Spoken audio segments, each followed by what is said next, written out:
Hello and welcome to another tutorial from Math Zone African Motives. Today, we're diving deep into the powerful technique of integration by algebraic substitution. This method allows us to solve many integrals that at first glance might seem impossible. By the end of this video, you will be able to recognize integrals that can be solved with substitution and apply a clear four-step procedure to find their antiderivatives. The core idea is to rewrite a complex integral in terms of a new variable, making it simpler and more recognizable. This is especially useful when the integral contains a function and its derivative. Let's get started. Our first problem is to evaluate the integral of 1 over the quantity 1 minus e to the power of negative x with respect to x. The first step is to manipulate the integrand algebraically. We can do this by multiplying both the numerator and the denominator by e to the x. This won't change the value of the expression, but it will make it much easier to integrate. Now, let's distribute the e to the x in the denominator. We multiply e to the x by 1, which gives us e to the x. And we multiply e to the x by negative e to the negative x. Since x and negative x are exponents of the same base, e, we add the exponents. X plus negative x is 0, and any number to the power of 0 is 1. So, e to the x times e to the negative x is equal to 1. This is a key simplification. So, our integral simplifies to the integral of e to the x over the quantity e to the x minus 1 with respect to x. Now we are ready for substitution. We choose u. A common strategy is to let u be the entire denominator. In this case, we'll set u equal to e to the x minus 1. Next, we find the derivative of u with respect to x. The derivative of e to the x is e to the x, and the derivative of a constant like negative 1 is 0. So, do dx equals e to the x. Rearranging this, we find that dx is equal to do divided by e to the x. Now we substitute our expressions for u and dx back into the integral. The integral becomes the integral of e to the x over u, multiplied by do over e to the x. Notice how the e to the x in the numerator and the e to the x in the denominator cancel out. This is exactly what we want to happen in a successful substitution. We are left with a much simpler integral, the integral of 1 over u, with respect to u. This is a standard integral. The antiderivative of 1 over u is the natural logarithm of the absolute value of u. And don't forget the constant of integration, c. Our final step is to replace u with our original expression, e to the x minus 1. The solution is the natural logarithm of the absolute value of the quantity e to the x minus 1 plus c. So we've successfully used algebraic manipulation and substitution to solve this problem. Our final answer is ln of the absolute value of e to the x minus 1 plus c. Let's compare this with the memo. The memo shows the exact same result. The natural logarithm of e to the x minus 1 plus c. So, we've verified our answer. Excellent work. Let's begin the next section, Unit 4.3.1. We're now going to look at specific types of integrals where substitution is very effective.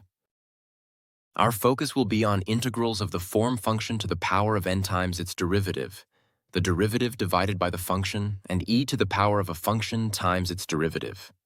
We've seen these before with inspection, but substitution gives us a formal, reliable procedure. The beauty of substitution is that it formalizes our intuition. It provides a clear four-step guide for solving these types of integrals. Here is the general procedure. First, you identify your substitution, which is u, and its derivative, do dx. Second, you substitute u and dx into the integral so that the entire expression is in terms of u. Third, you find the antiderivative of your new, simpler integral. And fourth, you replace u with its equivalent in terms of x. Let's practice with an example. Let's work through the first example from our document. We need to evaluate the integral of cosine to the power of 5 of x times the sine of x. The first step, as always, is to clearly state the problem we are solving. Now, which part should we choose for our substitution u? Look at the parts of the integral. The derivative of sine of x is cosine of x. The derivative of cosine of x is negative sine of x. We have a cosine part raised to a power and a sine part. If we choose u to be cosine of x, its derivative, sine of x, is already in the integral. So let's follow the first step of our procedure. Let u equal cosine of x. Then we find the derivative of u with respect to x. The derivative of cosine of x is negative sine of x. Rearranging this equation to solve for dx, we get dx equals du over negative sine of x. Now for the second step. Substitute these into our integral. The integral becomes the integral of u to the fifth power times sine of x times our new dx, which is du over negative sine of x. Notice the sine of x in the numerator and the sine of x in the denominator cancel out perfectly, leaving us with a much simpler integral. Negative the integral of u to the fifth. Now the third step is to integrate. Using the power rule, the integral of u to the fifth is u to the sixth divided by 6. Don't forget the negative sign and the constant of integration, c. The fourth and final step is to substitute u back. Since u is cosine of x, our answer is negative cosine to the sixth of x, divided by 6 plus c. This is the antiderivative of our original function. The memo confirms our answer. We have successfully verified our solution. Let's move on to the next problem. Our next problem involves a product of two functions, one of which is nested inside the other. This is a classic substitution scenario. We need to evaluate the integral of the quantity e to the negative x minus ln x, all multiplied by negative e to the negative x minus 1 over x. Let's look for a function and its derivative. The first term is a complex function. Let's see if the second term is its derivative. Let's try setting u equal to e to the negative x minus ln x. This looks like a promising candidate for our substitution. Now, let's find the derivative du/dx. The derivative of e to the negative x is e to the negative x times negative 1, which is negative e to the negative x. The derivative of negative ln x is negative 1 over x. So, du dx is exactly the second part of our integral. This confirms our choice for u. Rearranging to make dx the subject, we get dx equals du over the quantity negative e to the negative x minus 1 over x. Time for step 2. Substitution. The integral becomes the integral of u times the derivative term times our new dx. As we expected, the derivative terms cancel out. We are left with the very simple integral of u with respect to u. Step 3. Integrate. Using the power rule, the integral of u is u squared over 2, and as always, add the constant c. Finally, step 4. Substitute back. Replace u with e to the negative x minus ln x. Our answer is e to the negative x minus ln x all squared, and then that whole quantity divided by 2 plus c. This problem perfectly illustrates how substitution turns a seemingly complicated integral into a straightforward one. Comparing our answer with the memo, we see a perfect match. Verified. Let's tackle the next example. The next integral involves a logarithmic function. Remember that the derivative of ln x is 1 over x, which is a common pattern in substitution problems. The problem asks us to evaluate the integral of ln x divided by x with respect to x. Again, let's look for a function and its derivative. We have ln x and we have 1 over x. Since 1 over x is the derivative of ln x, this is a strong indicator that our substitution should involve ln x. Step 1. Let u equal ln x. This is the inner function we are substituting. Step 1.2. Find du dx. The derivative of ln x is 1 over x. Then we rearrange to find dx. Multiplying both sides by x, we get dx equals x times du. Now for step 2. Substitute u and dx into the original integral. The integral becomes the integral of u over x times our new dx, which is x du. Notice how the x in the numerator and the x in the denominator cancel each other out. This simplification is key. For step 3, we integrate. The integral of u is u squared over 2. And we must remember to add our constant of integration, c. For step 4, we substitute back. Since u is equal to ln x, our final answer is the natural logarithm of x squared, all divided by 2 plus c.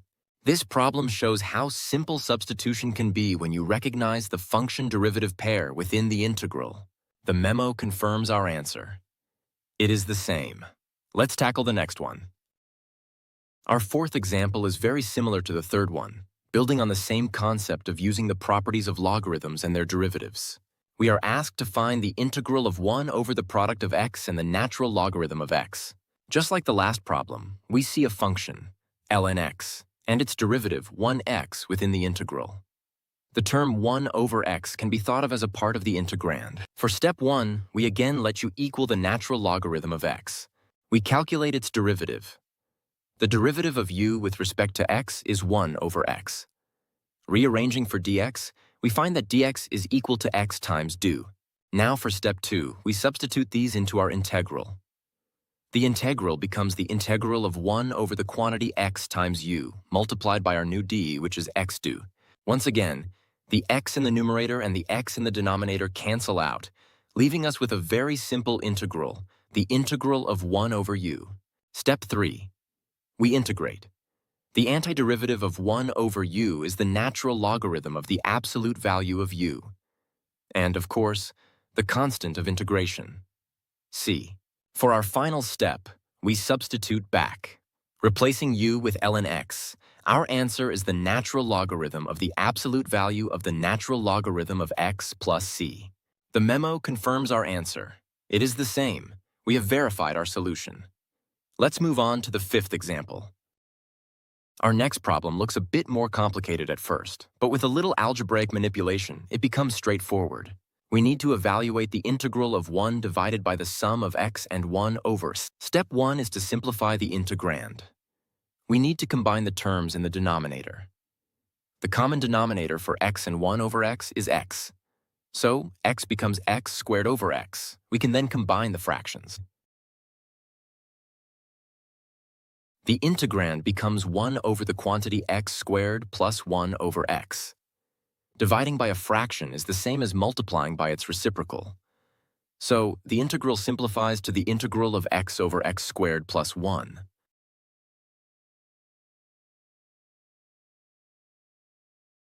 Now we have a rational function.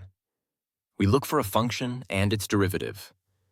The derivative of x squared plus 1 is 2x. Our numerator is x, which is a constant multiple of the derivative. This means substitution will work. So we proceed with the substitution. Let you equal the denominator x squared plus 1. Then its derivative, du dx, is 2x. Rearranging for dx, we get dx equals du over 2x.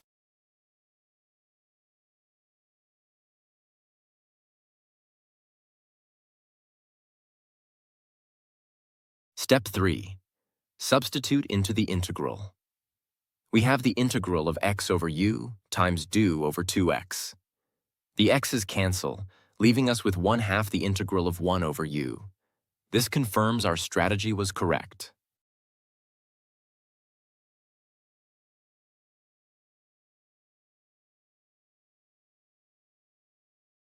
Step 4. Integrate. The integral of 1 over u is ln u to h, so we have 1/2 ln u plus c.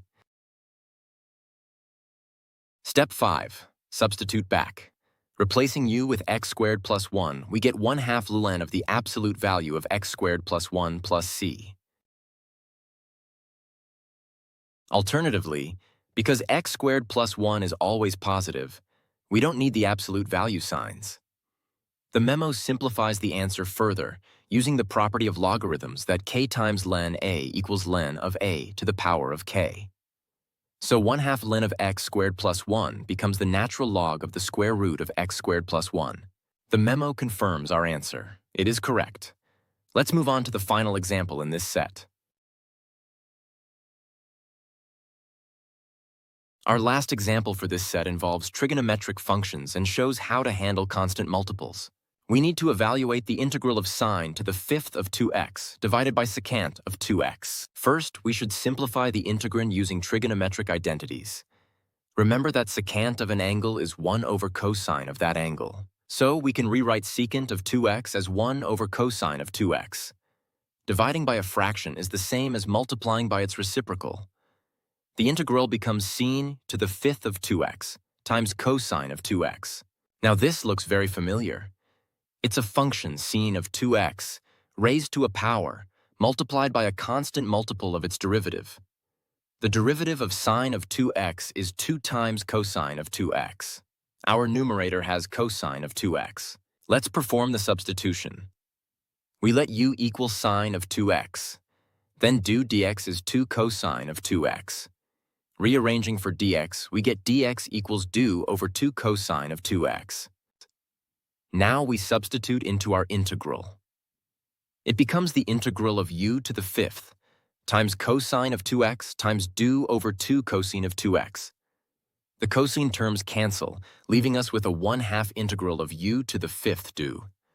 The 1/2 is a constant, which we can pull out of the integral. For step 4, we integrate. Using the power rule, the integral of u to the fifth is u to the sixth over 6. We multiply by the 1/2 we pulled out earlier, giving us u to the sixth over 12. Don't forget the plus c. For our final step, we substitute back, replacing u with sine of 2x. Our answer is sine to the sixth of 2x, divided by 12 plus c. This problem was a great example of needing to simplify before you can see the substitution. Always look for those trigonometric identities. Let's check the memo. Our answer is 1/12 sine to the sixth of 2x plus c. This is the same. Verified. We've now completed the first set of examples. Welcome to our next set of examples. Example 4.8. These problems will further test our ability to identify the correct substitution after a bit of algebraic manipulation, or by recognizing less obvious function derivative pairs. Let's begin with the first one. We need to evaluate the integral of 1 over the product of the square root of x and the sine of the square root of x. This might seem daunting, but let's look for a nested function. The sine function has square root of x inside it. Let's explore that as a possible substitution. Let's try step 1. U equals the square root of x, which is also x to the power of 1/2. Next, we find its derivative using the power rule. Do dx is 1/2 times x to the power of negative 1/2.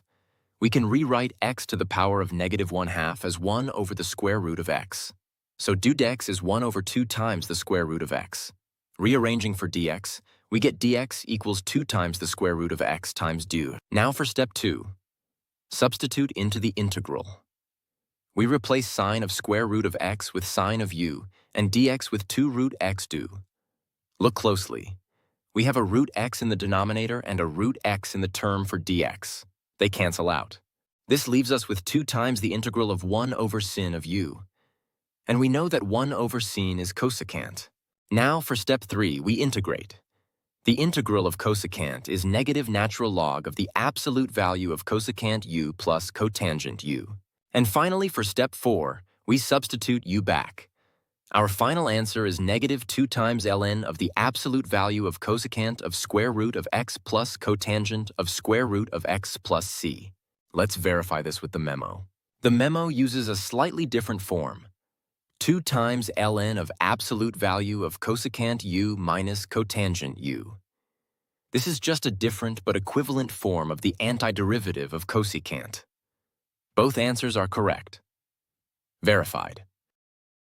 The next example is another excellent case where a trigonometric identity simplifies the integral before substitution is needed. We need to evaluate the integral of the quantity 1 plus tan squared x divided by 1 minus tan x. Let's start with step 1. Simplify. Recall the fundamental Pythagorean identity for trigonometry. Remember that sine a squared plus cosine squared equals 1. Dividing the entire equation by cosine squared x gives us the identity 1 plus tangent squared x equals secant squared x. So we can substitute secant squared x for the numerator. The integral becomes secant squared x divided by the quantity 1 minus tan x. This looks much more approachable. Now we look for a function and its derivative. The derivative of tangent x is secant squared x. This is perfect for substitution. Let's perform the substitution. We let u equal the denominator, 1 minus tan x. Then, do dx is the derivative of 1 minus the derivative of tan x, which is negative secant squared x. Rearranging to solve for dx, we get dx equals do divided by negative secant squared x. Step 3. Substitute. The integral becomes secant squared x over u times our new dx. The secant squared terms cancel out, leaving us with a negative integral of 1 over u. Step 4. Integrate. The integral of 1 over u is so we have negative ln in u plus c. Step 5. Substitute u back. Our final answer is negative ln of the absolute value of 1 minus tan x plus c. Let's check the memo. Our answer matches exactly. Verified. Let's move to the next example. Our third example in this set is a bit of a puzzle. We'll need to use both logarithmic properties and substitution to solve it. The problem is to evaluate the integral of the quantity x minus x to the negative 1 divided by x squared plus 2 times ln of x to the negative 1. First, let's simplify the denominator using a logarithmic property. The property says that ln of a to the power of m is equal to m times ln of a. Here, our a is x and our m is negative 1. So, ln of x to the negative 1 is simply negative ln x. The denominator becomes x squared minus 2 ln x.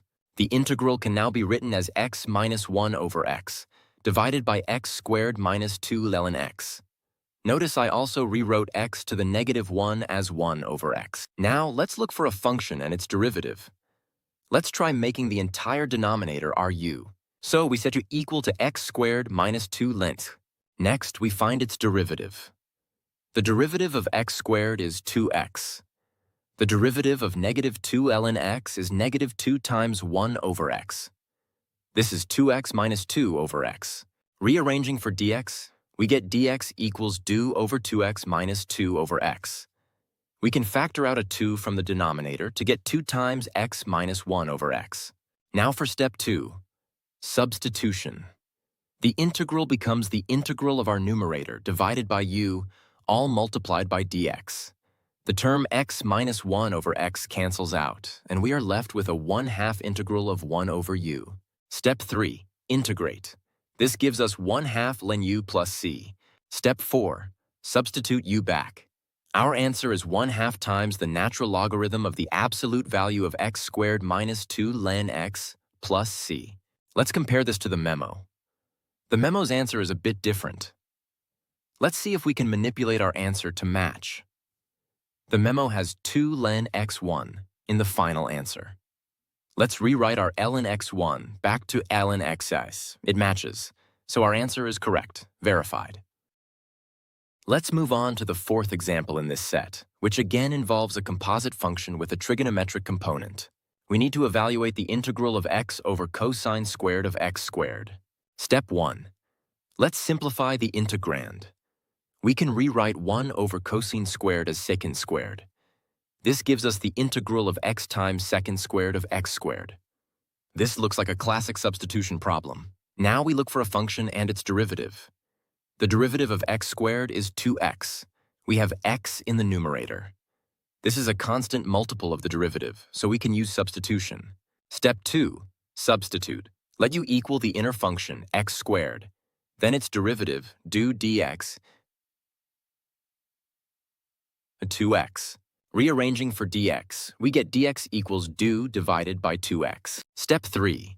Substitute everything into the integral. We have the integral of x times secant squared of u times do over 2x. The x's cancel, and we are left with a 1/2 integral of secant squared u do. Step 4. Integrate. This is a standard integral. The antiderivative of secant squared u is tan u, so we have 1/2 tan u plus c. Step 5. Substitute back. Since u is x squared, our final answer is 1/2 tan of x squared plus c. This problem shows how simplifying the integrand first can make the substitution process much clearer. The memo confirms our answer. It is the same. Verified. On to the final example in this set. Our last example from set 4.8 is a great illustration of how to spot the derivative of a complex nested function.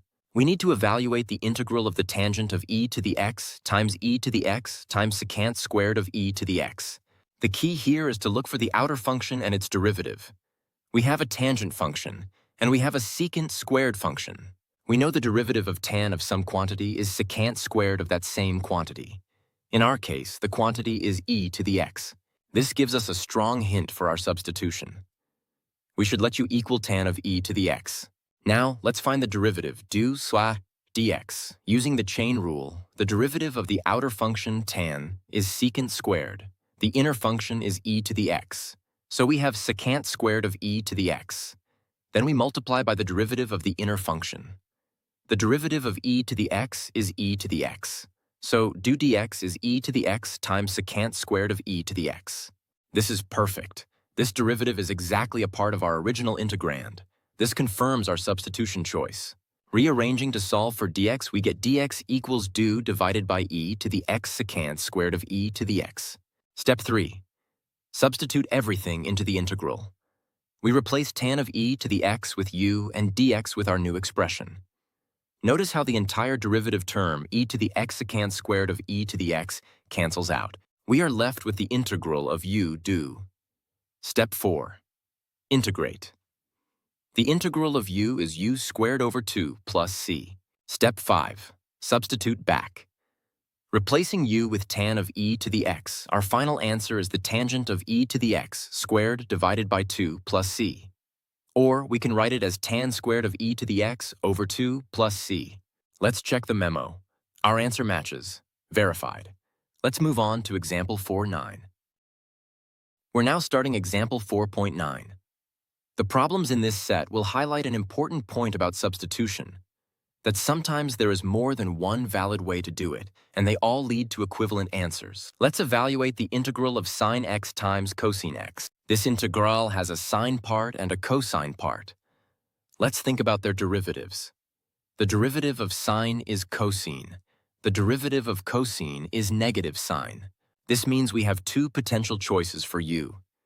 We could let u be sin x, whose derivative cos x is present. Or we could let u be cos x, whose derivative sin x is also present. Let's try the first method. Method 1. Let u equal sine of x. Then its derivative, du dx, is cosine of x. This gives us dex equals du over cosine x.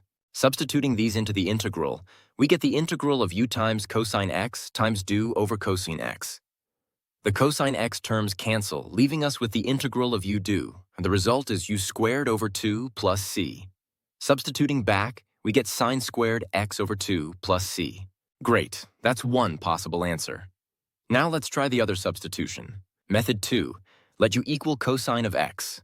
Its derivative, du dx, is negative sine x, so dx equals du over negative sine x.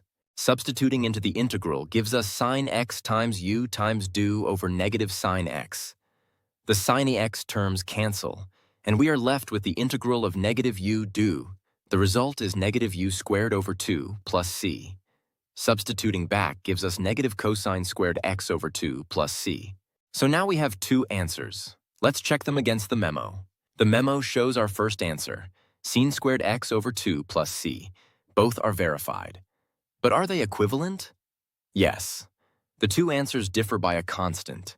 Since sin squared x plus cosine squared x equals 1, sine squared x is 1 minus cosine squared x. Substituting this into our first answer gives us 1/2 minus cosine squared x over 2. The term 1/2 gets absorbed into our constant c, so the two answers are indeed equivalent. This is an important concept in integration. Let's look at the second problem in set 4.9. This will again illustrate the idea of multiple valid substitutions. We need to evaluate the integral of cosecant squared x times cotangent x with respect to x. Let's consider the derivatives of the functions involved. The derivative of cotangent x is negative cosecant squared x. The derivative of cosecant x is negative cosecant x cotangent x. This gives us two options for u. Let's try the first one, setting u equal to cotangent x.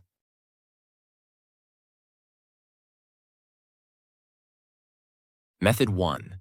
Let u equal cotangent x. Then du dx is negative cosecant squared x. So dx equals du divided by negative cosecant squared x.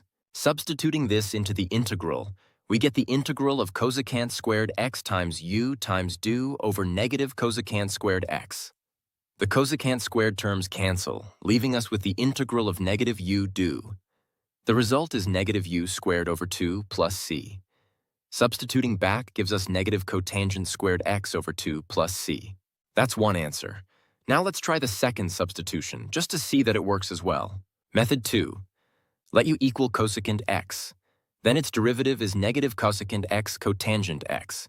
So dx equals do divided by this expression. We substitute. The integral becomes cosecant squared x times cotangent x times do over its derivative.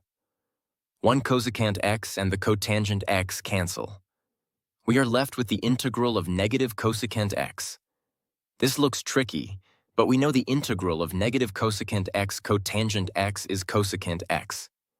However, the result of this substitution is not straightforward. The memo shows us that this method is more complex and doesn't lead to a simple integral of u. This means our first choice for substitution was the better one. Sometimes you have to try a substitution to see if it simplifies the integral. Let's check our first answer with the memo. The memo confirms our answer of negative cotangent squared x over 2 plus c. Verified. Let's work through the final example in this set. This one has a rational trigonometric form. We need to evaluate the integral of cosine x over sine squared x. Let's look at the terms. We have sine and cosine. The derivative of sine is cosine. The derivative of cosine is negative sine. The fact that the denominator is a power of sine suggests we should try substituting for sine. Step 1. Let u equal sine x. Its derivative, do dx, is cosine x. Rearranging for dx, we get dx equals do over cosine x. Step 2. Substitute these into the integral. The integral becomes the integral of cosine x over u squared times do over cosine x. The cosine x terms cancel out. This leaves us with the integral of 1 over u squared. We can rewrite this using a negative exponent as the integral of u to the power of negative 2. Step 3. Integrate. Using the power rule, we add 1 to the exponent to get negative 1 and divide by negative 1. This gives us negative u to the power of negative 1 plus c. Step 4. Substitute back. Replacing u with sine x, our answer is negative 1 over sine x plus c. We know that 1 over sine is cosecant. So our answer can also be written as negative cosecant x plus c. The memo gives an alternative solution. Let's briefly look at it. It rewrites the integrand as 1 over sine x times cosine x over sine x. This is cosecant x cotangent x. The integral of cosecant x cotangent x is negative cosecant x plus c. Both methods lead to the same answer. Verified. The memo confirms our answer. Verified. Let's move on to example 4.10. We're now in example 4.10, which introduces exponential and logarithmic functions in more complex scenarios. Our first problem is to evaluate the integral of e to the power of sin x cos x, all multiplied by cos 2x. This one has a lot going on. We have an exponential function with a complicated exponent. When dealing with e to the power of a function, a great strategy is to set it equal to that exponent. Step 1. Let u equal sin x cos. Now we need to find dx. We'll use the product rule. The derivative of sin x is cosine x, and the derivative of cosine x is negative sine x. Look at that result. Cosine squared x minus sine squared x is a famous double angle identity. This is equal to cosine of 2x. So do dx is simply cosine of 2x. This is exactly the other part of our integrand. This confirms our choice for u was perfect. Rearranging for dx, we get dx equals do over cosine 2. Step 2. Substitute. The integral becomes the integral of e to the u times cos 2x times do over cos 2x. The cosine 2x terms cancel out. Step 3. Integrate. The integral of e to the u is e to the u. Don't forget the plus c. Step 4. Substitute back. Since u is sin x cos x, our final answer is e to the power of sin x cos x plus c. The memo confirms our answer. Verified. Let's move to the second part of this example. Our second problem in example 4.10 involves an exponential function with a base other than e. We'll need a different integration rule for that. We need to evaluate the integral of 5 to the power of -2 over x cubed, all divided by x to the fourth. Again, when we have a number raised to a power, a good strategy is to substitute for that exponent. First, let's rewrite the exponent in a friendlier way. -2 over x cubed can be written as -2 times x to the power of -3. So we'll set u equal to this exponent. U equals -2x to the -3. Next, we find its derivative. Using the power rule, we bring down the -3. -2 times -3 is 6. We subtract 1 from the exponent, getting -4. So do dx is 6x to the -4, or 6 over x to the fourth. Perfect. This derivative is a constant multiple of 1 over x to the fourth, which we have in our original integrand. Rearranging for dx, we get dx equals do over 6x to the -4. We can flip the x to the -4 to the top, so dx equals x to the fourth over 6 times do. Step 2. Substitute. The integral becomes the integral of 5 to the power of u, divided by x to the fourth times x to the fourth over 6 do. The x to the fourth terms cancel. This gives us a simple integral of an exponential function with base 5. Remember the rule for this type of integral. The integral of a to the u is a to the u divided by the natural log of a plus c. In our case, a is 5. Step 3. Integrate. We have the 1/6 from the substitution, and the integral of 5 to the u is 5 to the u over ln 5. So the result is 5 to the u over 6 ln 5 plus c. Step 4. Substitute back. Replacing u with -2x to the -3 or -2 over x cubed gives us our final answer. 5 to the power of -2 over x cubed, all divided by 6 ln 5 plus c. The memo confirms our answer. Verified. Let's move to our final set of problems, example 4.11. Welcome to our final set of examples, example 4.11. These problems will put our substitution skills to the ultimate test.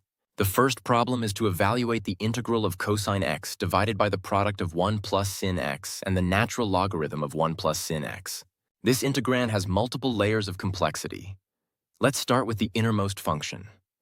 Inside the natural logarithm is 1 plus sin x. We'll use a double substitution. First, let's substitute for this inner part. Step 1. Let u equal 1 plus sin x. Its derivative, do dx, is cos x. Rearranging gives d equals do over cos x. Step 2. Substitute this into the integral. We get the integral of cos x over u times ln u, all multiplied by do over cos x. The cos x terms cancel out. Now we have a new integral, which we've actually seen before. The integral of 1 over u times ln u. This new integral requires another substitution. Let's call our new variable v. We set v equal to the inner part, ln u. Its derivative, dv sa du, is 1 over u. Rearranging gives du equals u times dv. Step 4. Substitute into our new integral. We get the integral of 1 over u times v multiplied by u dv. The u terms cancel, leaving us with the integral of 1 over v dv. Step 5. Integrate. The integral of 1 over v is ln bu plus c. Step 6. Substitute back. First, replace v with ln u. We get ln of the absolute value of ln u plus c. Then replace u with 1 plus sin x. Our final answer is the natural logarithm of the absolute value of the natural logarithm of 1 plus sin x plus c. The memo shows an alternative, one-step solution that combines both substitutions. It's a neat shortcut, but our two-step process is a reliable way to get the right answer. The memo's answer is ln of 1 plus sin x. This matches our result. Verified. Our next problem involves an inverse trigonometric function. This is a common situation where substitution is crucial. We need to evaluate the integral of the square root of arcosine of 2x, all divided by the square root of the quantity 1/4 minus x squared. This looks complicated. Let's start by simplifying the denominator inside the square root. We can factor out 1/4 from the expression 1/4 minus x squared. This gives us 1/4 times 1 minus 4x squared. The integral becomes the square root of arccosine 2x, divided by the square root of 1/4 times 1 minus 4x squared. The square root of 1/4 is 1/2. Dividing by 1/2 is the same as multiplying by 2. So the integral is 2 times the integral of the square root of arccosine 2x, divided by the square root of 1 minus 4x squared.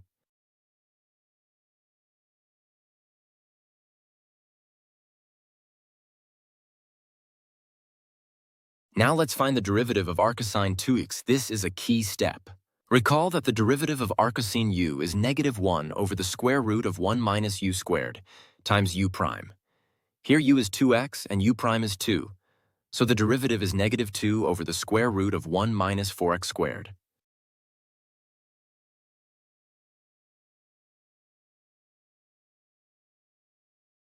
We have found the derivative of our arccosine term, and it's present in the integrand, up to a constant.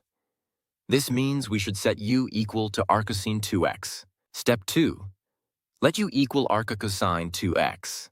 Then du dx is the derivative we just found. Rearranging for dx, we get dx equals du divided by -2 times the square root of 1 minus 4x squared. The memo rearranges slightly differently to get dx equals -1/2 times the square root of 1 minus 4x squared times du. Both are correct.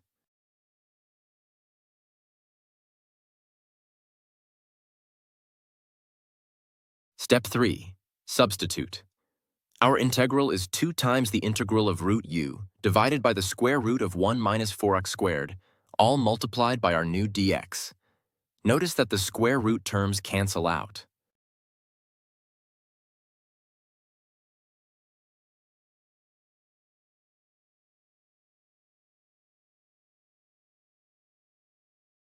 We are left with the integral of -u to the power of 1/2. Step 4. Integrate. Using the power rule, the integral of u to the 1/2 is u to the 3/2, divided by 3/2. This is -2 3u to the 3/2 plus c. Step 5. Substitute back. Replacing u with arccosine 2x, we get our final answer. -2/3 times the arccosine of 2x to the power of 3/2 plus c. The memo confirms our answer. Verified. This was a challenging problem, but we conquered it step by step.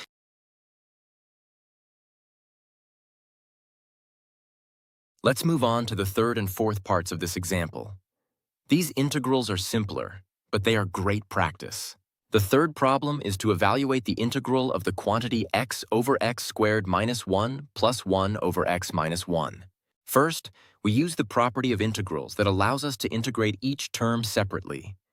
This is much easier than trying to combine the fractions. Let's solve the first integral x over x squared minus 1. Step 2. Let u equal the denominator x squared minus 1. Its derivative is 2x. This gives us dx equals du over 2x. Substitute. We get 1/2 the integral of 1 over u. Integrating gives 1/2 ln uc, and substituting back gives us 1/2 ln of the absolute value of x squared minus 1. Now let's solve the second integral, 1 over x minus 1. Step 3. Let u equal the denominator x minus 1. Its derivative is 1. This gives us dx equals du. Substitute. We get the integral of 1 over u. Integrating gives ln a uc, and substituting back gives us ln of the absolute value of x minus 1. Step 4. Combine our results. The total integral is 1/2 ln of the absolute value of x squared minus 1 plus ln of the absolute value of x minus 1 plus c. Let's look at the last problem, number 4, from the same set. This is a repeat of our very first problem. It's the integral of 1 over 1 minus e to the negative x. This is a great opportunity to quickly review the steps. First, we simplify by multiplying the numerator and denominator by e to the x. This gives us the integral of e to the x over e to the x minus 1. Second, we substitute. Let u equal the denominator. Its derivative is the numerator. This gives us the integral of 1 over u du. Third, we integrate to get ln u. Fourth, we substitute back to get our final answer.